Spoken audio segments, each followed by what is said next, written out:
Right now we're going to be looking at a seismic retrofit of a home in seismic design category E using the type B connector in P-1100.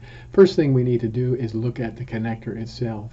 So this is the connector, this plate of steel right here, and notice it has a shim, and the reason there's a shim there is the system has only been tested when this is completely flat. So when you put the type B connector right here, it has to be flush with the surface, and so in order to do that you have to put a shim here to make sure that that's so. So this space right in here between the concrete and the sill, you need to fill that up with a shim. So let's take a look at what that looks like in the detail in FEMA P-1100. So this blue line, that is the type B connector. This is a bolt. It's actually, you take 2 bolts in each one.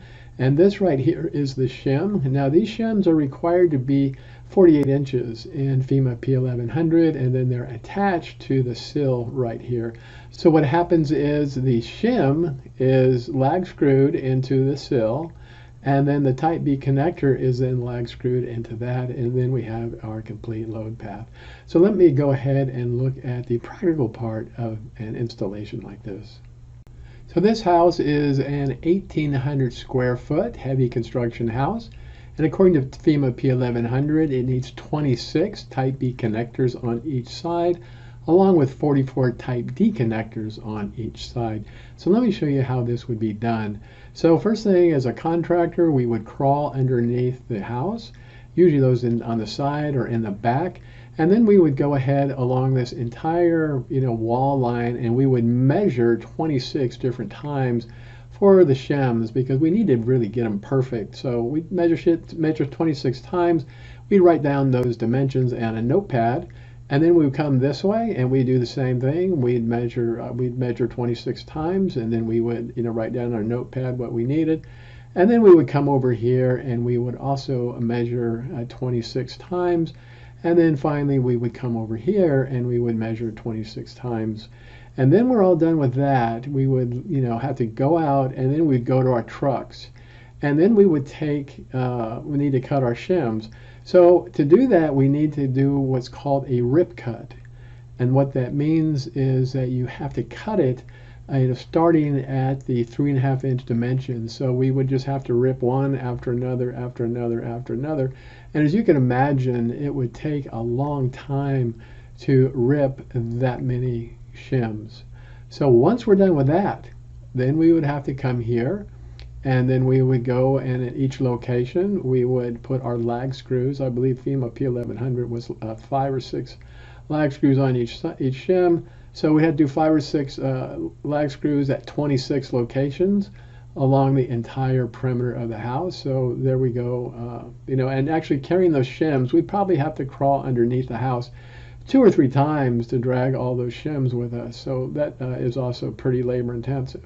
Now after that, because it's a total of 26, you can probably only carry 26 in what we call a drag tray. So we would have to crawl underneath again, and we would do the 26 right here.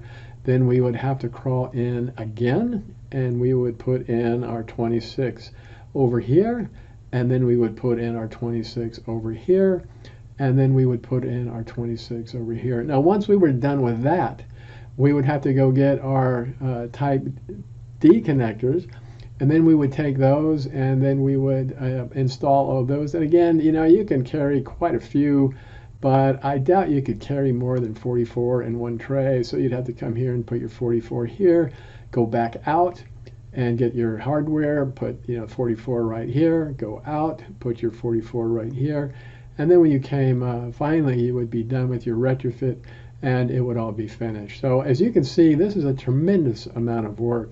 And I'd like to point out, if you go over here to this 30 foot length, the type B connector is actually 9 inches long. And so if you were to put in 26 of those, there would be one right next to another, right next to another, right next to another. And you want to have a little bit of space in between them, I would think. So there's going to be a lot of type B connectors in here.